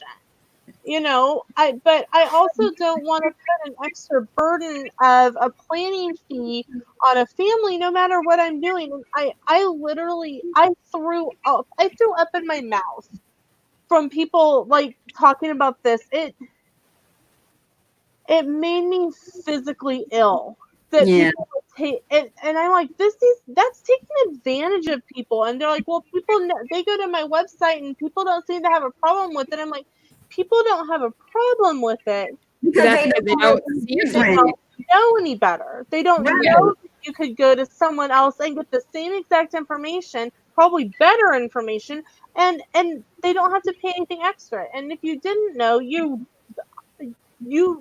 technically don't have to pay for a travel agent because there are so many of us out there that will do it for no additional cost. Mm-hmm. Yeah. And you guys put so much work into what you guys do as a travel agent. It makes my mind go crazy when people take advantage of any person in the travel industry because it's not an easy career field to enter in, for one. And for two, it's a lot of training and you don't know if it's going to end up working out. For example, a flight attendant, you know, look at how much training goes into a flight attendant. And most flight attendants couldn't pass to be a flight attendant after going through an interview process and going through a training process. You know, it's like that. And Yeah. it makes me physically ill when I do. And when I do find that, I do contact, I do try contacting, seeing if I can try to contact somebody, just let them know, hey, this isn't okay with somebody who worked as a cast member and somebody who I know what it's like to be a first-time planner. And you shouldn't be taking advantage of people like that. Yeah. Yeah. Like, Bonkers. I used to work at my local grocery store and now I work at my local car wash. But when I worked at my local grocery store, we would get flight attendants and pilots coming into our grocery store and they would be literally just coming in fresh off the plane and they'd be restocking on groceries because they were gone for so long. And a lot of the times they end up missing a lot of special events. They're not home to see their family because they're literally living in airports a long period of time. So it's you know, it's like those type of jobs are definitely not they're not easy, and I feel like those people get taken for granted, especially during these times. So Well, Lena, hang in there. We got you, girl. Thank you. Let's chat. I did drop my link for my travel Facebook page in the chat if anyone is interested. Yeah. So Cool. Yeah, and for anyone in the chat, if you have anybody that so that I can cut and paste it later. there you go. I'll send it to you on Instagram too. There we go. Yep. I was going to say, whether you're a cast member or somebody who works in the process, I say anyone who's in the process of making a vacation, whether you are in any kind of role, whether it's travel agent before you get there, airline flight to get you there, Magical Express staff. yeah. All of them, in my eyes, are cast members. They Mhm. may not have the full tag of being a cast member officially by Disney, but in my eyes, every single step of the process for me going on vacation is going to be like that. Yeah. Oh, and also, fun fact for those of you who don't know, the airport gift shops and Magical Express are actually considered on the merchandise side of Disney Springs. They are part of the Disney Springs umbrella. So they actually have to get their costumes delivered because they are 40 minutes away from their costume station. I think they get costumes, like twice a week or something like that. They might be more now because we're in COVID, but Yeah. Actually, that's a funny thing is every time I fly from O'Hare to Orlando, I always go to as soon as I exit, I always go to that one gift shop that's near the food court. yeah. Because it's like, if I'm going to start my Disney vacation right, I want to do it. I need to start looking at things. I hear you. That's what we do when we arrive and when we leave when we have a chance. Yeah. Last couple of trips, it's been cheaper to fly at night. So we've missed going there at night. But when we go back from our trip, we can always go in there. And I always tell them, I said, welcome home to Disney Springs family. And they're like, wait a minute, were you a cast member? I'm like, yeah, worked at Disney Springs. They're like, hey, Disney Springs people. Because they get us. Yes, I would 100% agree with that. Thank you. Lena, you're getting all the minds love tonight. They're just trying to make me blush. You see my heart? Cargill did a good job of that earlier. Lena, you have to look up. No.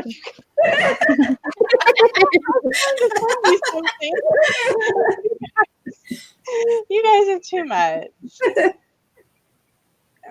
I always say treat with people with the golden rule has never gone away. Never got away, never gone anywhere.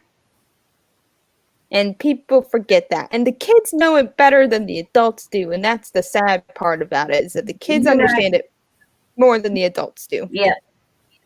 Well, they're the future leaders of, the future leaders. So as long as we can put it in them, maybe we can carry it on. 100% there. That's why I think Roxanne and I were both excited when Josh was named chairman, because he is cast first thinking. One of my cast members' friends, when Mickey and Mickey's Runaway Railway had their cast preview, they told the cast in a letter, they said, we're really sorry, like Josh said personally, and he's like, I'm really sorry that Disney did not give you guys a Rise of the Resistance preview. That should have happened. That should have not been something they should have skipped on. So we are working on getting one for you at a different time that everyone can ride. Nice. And that's why I'm really excited for him to go into place, because he's going to create experiences that are both going to be great for guests, and it's also going to be great for cast members. So that way we're still having fun. We're still doing the best we can, making magic for you guys. But as a guest, you guys get something new to come back to. And I'm really excited to see what he's going to do. Because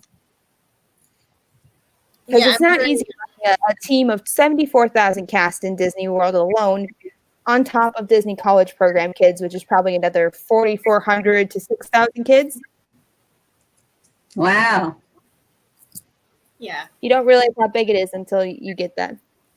Yeah, I think what a lot of people don't realize is a lot of the higher ups started from the ground and have been with the company for 20 plus years or whatever.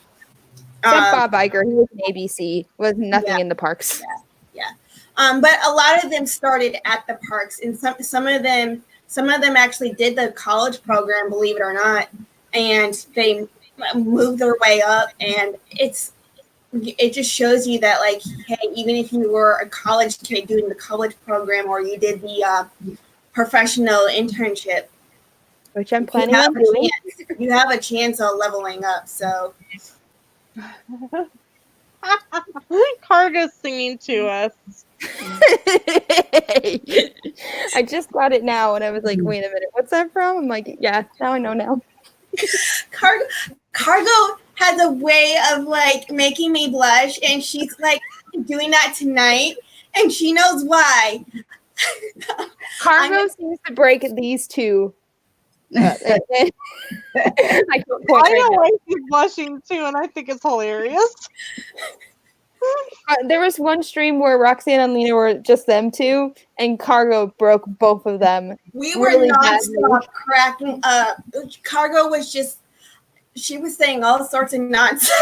She was messaging us on Instagram, and we were dying because it's like, she would say something, we'd look at each other on screen and bust up laughing because we're like, we couldn't even respond because like we just couldn't even respond to it. Do you think Disney will release any deals for the fall to get people in? I think that depends on how many people go ahead and book in advance. With them limiting how many people can get in the parks, I don't see free dining happening. Though I could 100% be wrong. And I will say that all of us travel agents have deemed that trying to redo 2020 is worse than dealing with free dining as a travel agent. So if you hear travel agents say, man, this is worse than free dining, you know it's pretty bad. Yeah. I also think a lot of people had already kind of just jumped ship and canceled their trip anyways. I heard a lot of people canceling their trip for the fall. Yeah, go ahead. I'm crying because I did. I actually had several people that they canceled their Disney trip, and they've asked me about Universal because Universal is like with me that has asthma, they will give me a face shield instead of me having to wear the mask. And a lot of people are upset at Disney because Disney isn't doing something like that for people with asthma or PTSD, but Universal is. And so a lot of people are actually going over to Universal for this year because they feel like that they're getting treated better. I just think it's the difference in how it's being run. I think Disney I don't know. Disney might adopt it. Yeah. I mean, they're hurting pretty bad in the finance situation. So, I mean, to get people in. Now, I do know before the pandemic last year, if you went after 12 p.m., you would get the price cut. Did y'all know that? Like, if you go to the park after 12, $90 or something like that. I don't know with the park reservation system if that's going to work, and also with the limited hours they have already, because most of the parks are going to be closed by 6 or 7 p.m. Animal Kingdom's always been like that, but that's because of the animals, and they want to keep them safe throughout the entire process. I don't know the limited capacity they players can go to the parks, because originally the NBA players weren't going to be going to the parks; they were going to be staying in their rooms. Well, now they're cutting the park hours shorter so that the NBA players can go to the theme parks. That makes me feel bad for the cast members, by the way.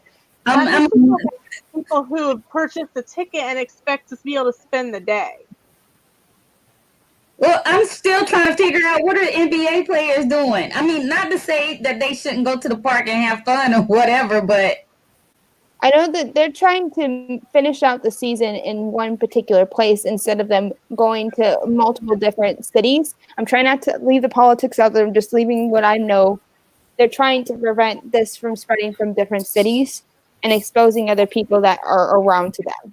I know that they can't bring any spouses with them. They can't bring any children with them. They can bring their families. and bring their families. They're under the same they're under the same rules as the players. Like the families can't go to the theme park during the day while their spouse is off playing basketball. They have to stay in the room, or they have to stay in the resort. And I know that I know that with the standings of where NBA left off before this started is how they are placed in where they're staying. So I know those that are higher ranking will go in like a nicer resort, if that makes sense. The weird thing that I have with all these resort things is that All Stars has not released a start date, and I'm going to be honest, a good 30 or 40% of those reservations coming up in the fall have to be at All Star. Mm-hmm. And so if they're not going to come out with a date, which I understand because All Star is very close quarters, a lot of cast work there, so they have to figure out how to make it safe for cast to work. But what are they going to do with all these reservations that are at All Star that has no way? They've already canceled them. They've canceled and moved them up to either a moderate or deluxe for no charge. Got it. I do know that some other players already got sent home to isolate themselves because they did test positive for the virus. So there's that issue. So anytime a player does get the virus, Disney is automatically sending them home so they can isolate. Yes. So. And who was it? Oh, I was watching earlier in the week. I was watching Corey from Corey Meets World, one of his live streams. They said that if you have a park reservation for, say, Magic Kingdom, and you want to go back to your resort to kind of take a midday break and then go back to Magic Kingdom, you're allowed to do that. You just can't park hop. So. Yeah, I think it's kind of complicated. I know that I didn't hear anything about MLS because Major League Soccer was also supposed to be here at ESPN doing their final playoffs here. Mm-hmm. But I didn't hear nothing about viruses, like any positive tests, where they were staying. But maybe that's where they're staying is at All Star, and we just don't know. And maybe MLS is telling them not to release that information. Mm-hmm. So we just don't know. They aren't even available for reservations next year at All Stars. So they're not open. They're not opened them yet. Because I had several people ask me about All Stars next year, and I'm like, they're not available. The Port Orleans, Riverside, and French Quarter aren't able to be reserved at all. There's several resorts that still they aren't open yet. Yeah. Yeah, I think this is a mess for everyone. The ones that I feel that are actual cast members that I feel really bad for is those of them who work at the DRC. And that's the Disney reservation system, both in Celebration and in Tampa. Man, those cast members have got to been slammed with guests since this pandemic started, with people said at them and yelling at them, even though they're only the messenger. So my biggest tip is to give love to the cast members that you talk to on the phone. Yeah. Do you see? Yeah, that comment. That's what I was going to ask you. Did you see that comment? Yeah. I totally agree. It's annoying not being able to like park hop, but I can see why Disney is doing it because they're trying to control the crowds and limit capacity. So I get that. I feel like, the whole park hopping. That's the one thing I do enjoy. I never did park hop. I did park hop like a few times. I was saying CPs, we do that a lot. Yeah, as I did a whole lot when I was a cast member. I did, but not with the kids. It's too much to pop at this park and then go to this park. I mean, we already take breaks in the middle of the day, so it's not worth it for us. We did if it was a 3-day park, we would spend a morning and a night at each park. but do different days. So like if we would do a morning at Magic Kingdom, we would go back, hang out at the hotel, and then for dinner we would go to like Hollywood Studios and go to Mount Melrose's and watch Fantasmic. Yeah. So they would we would park hop, but it's not like the park hop most people think. Yeah. I love doing park hopping though myself. Two of my old roommates from the DCP, they they did a really different park hopping. They did park hopping at night, where they saw every single fireworks show at all the parks that had fireworks. Oh, they must have had their own car, because there's no way to do that on Disney Transportation. One of them had their own car. I wish I had more cars. CPs, future CPs here, bring a car.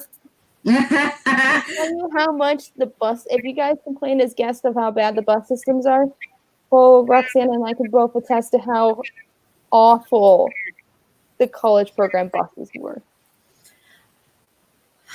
So I know at parks they're not doing the go ahead, Roxana. Yes, so anyone who has done, and Corey from the Main Street Explorers can testify to this, because he also did the DCP. Hey, CP alumni. Yeah, the bus system for the college kids was horrible. The bus for Magic Kingdom constantly broke down, or was late, or almost caught on fire. So yeah, there's that. And then they were constantly late. Yep. So you had to wake up 2 hours before your shift just to go to the park or resort that you're working at. I had to go there to check the hub to make sure that my coordinators didn't switch my location as to where I was being stationed at. Oh, that's annoying. That constantly. At the last minute, and so it's just I made sure that I brought my all of my uniforms, my costumes with me. So, were you deployed, Roxana, at all? No. It was an option for me, but I chose not to because I loved Magic Kingdom too much. Oh, lucky you. I got deployed to Animal Kingdom for a week right before 4th of July. That was fun. I had leaders yelling at me all week. Yeah. Magic Kingdom is my park. I love that park. I'm super sad to see Splash go, but it is what it is. So I'm hoping on my upcoming trip that I can ride Splash for one last time. I wasn't really into Splash. Splash was too much overstimulation for me, so I'm kind of excited for the new change. Even though I hate the water element, that's a sensory thing on my end. But anyway, okay. Tell Heaven that I think Roxanne and I both can say that we are jealous for her because she didn't have to walk to do laundry. Ooh, Commons was beautiful. It was one of the newest, and it had in-person laundry unions. You didn't have to walk, and you didn't have to pay money, more importantly, to do laundry. Yeah. I was in Patterson Court, and I had to walk out of my apartment, across from my apartment, into this laundry room facility, and had to put my money in. It's just well, there goes my paycheck. Yep. I lived in Patterson too. I had two that were close to me, but none of them had sidewalks. Yeah. So it was practically impossible, and it would rain almost every single time we'd have to do laundry also. So that made it fun. Yeah, college program in Disney Springs for us for busing, if you had an HOH shift, which is like a stocking shift early in the morning, our bus system wouldn't typically start running until 9:30 in the morning because we would open earlier or later in the day. So for us, we have to call 3 days ahead of time just to get a bus to take us to our location, and it could change the day of. Then you have to take a bus from Chatham. So we would me and Roxanne would both have to walk across the street to get to a bus stop. Then we would take a bus to Vista, and then there's a little check-in box, and you just say, hey, I have this is my start time, this is where I'm going. And you could be on time. You could be late. And if you're late and the leaders didn't know about it, you would get a half a point docked on your attendance. It's great. Yeah, go ahead, Lena. Sorry, I had to mute myself because my dogs were starting to. No, that's okay. I'm gonna have to run. I took a couple of Benadryl earlier because like it's allergy season, in Kansas, and on top of it, I just haven't been sleeping great the past few nights. But Sam's doing better, so hopefully we'll both be able to get good All right. sleep tonight. So, Well, do hope we you want feel to quickly better. go around, starting with Lena? You want to quickly Sure. say? What am I saying? What's coming up on your channel? Lena, I love you. Next up on Don't worry, Lena's Lena. channel, Lena finds her memory. It's buried somewhere in her house. It's like, hello, I'm You're Dory. the new Riley. You're the new Riley from Inside Out. You know what? Actually, and it's also Dory. Hi, I'm Dory. Coming up on my channel,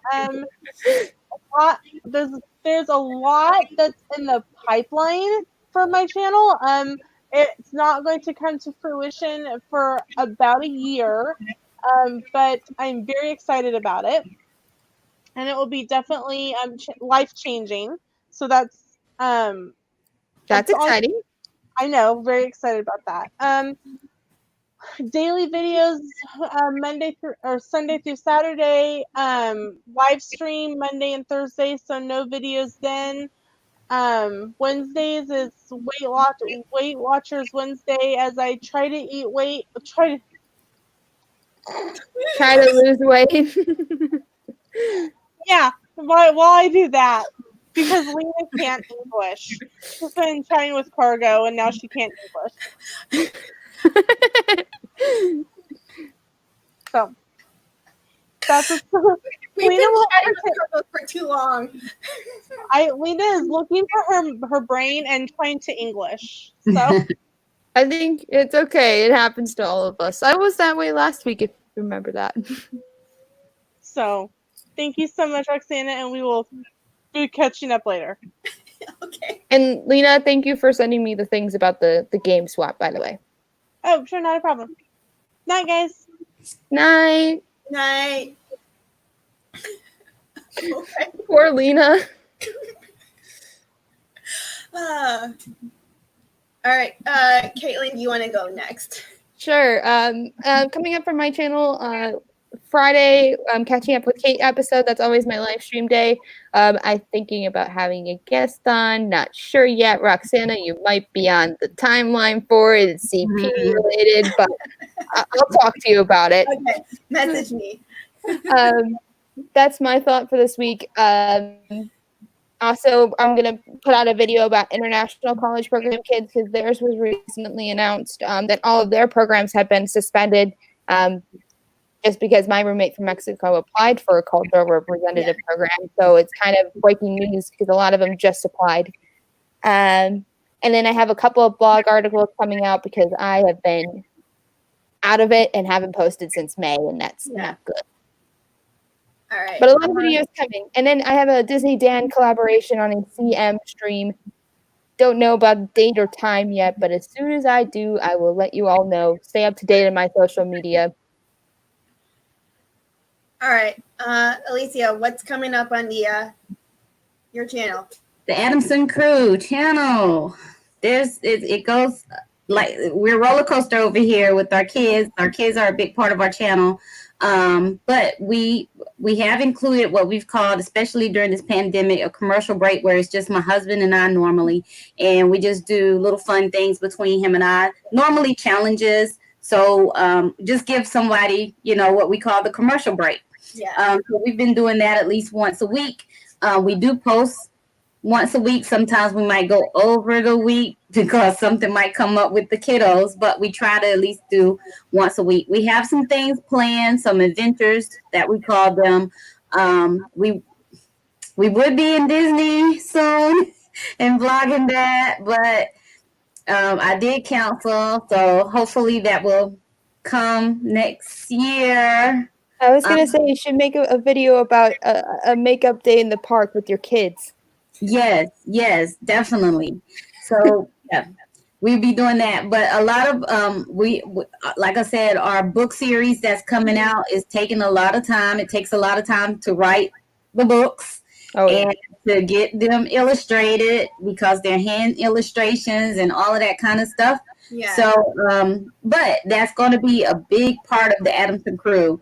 So, be on the lookout for that. But yeah, watch us, come see us. We take y'all on all kinds of adventures and fun things with us. Roxanna, do you have commands for your channel for mods? Because they're saying that my channel isn't popping up. That's weird. My custom link has not been working for a few weeks now, and I'm trying to contact YouTube to fix that because it's like I've been over 100 subscribers for at least over a couple years. I just restarted back in April, so it's driving me crazy. I'm trying to contact YouTube to try to fix it so I can have a custom link that's actually just my channel name. Yeah. Hold on. And I love this live stream thing. So hey. StreamYard's great. It's easy. Yeah, but yeah, I just like interacting with other like people and those just as positive as us and love Disney like we do. So once you become a cast member, you become more Disney obsessed than you were before. I got Candy Mama, I got it. I don't know what's been going on with my channel. Cynthia, I've definitely been contacting YouTube, so hopefully we'll get that figured out. Yeah, so what I have coming up on my channel is I've got a few collabs. I've got 2 different Christmas in July collabs. One's a craft and one's a recipe collab. And then a few DIYs. I've got like food inspired by the flower garden recipe coming up soon. So that's what's coming up on my channel. And then, I have some collabs too. I don't know if there are any with any of the same you have, but I do at the end of like sticker collab, Disney sticker collabs and sock collab and those kind of things. Or they're swaps. Yeah. So that's basically what I have. And then every Saturday night we're here on my channel. So I always will say what the topic is on Saturday on my Friday show if Roxanna says about it. So if you guys want to know the topic ahead of time, you can guys always go to my Catching Up with Kate episode on Friday nights at 10 p.m. Eastern if you guys want to know the topic for this week. So that way you guys are up to date. Cool. Yeah. All right. So that's and shout out to Gonzo who couldn't make it. Yeah. Shout out. I know. I wanted to meet him. Gonzo's really fun. I translated on his karaoke nights. He got caught up at work and he just got home, so he just sent me a message. So we're gonna try to reschedule Gonzo at a different time. So cool. Maybe we'll talk karaoke night because it seems to be a hot topic in the world of Gonzo. I will continue being his ASL translator as long as he lets me. Yeah, it's a lot of fun. So that's gonna be tonight's show. We'll see you guys next week here. Haven't decided what the topic is yet, but thank you for everyone that it's in chat and everyone that's been watching in Ninja Mode. For being here tonight. So we'll see you guys next Saturday here again, 8 p.m. Eastern, 7 p.m. Central, and yeah. Bye. Have a magical night, everyone. Come on, and please. Hi,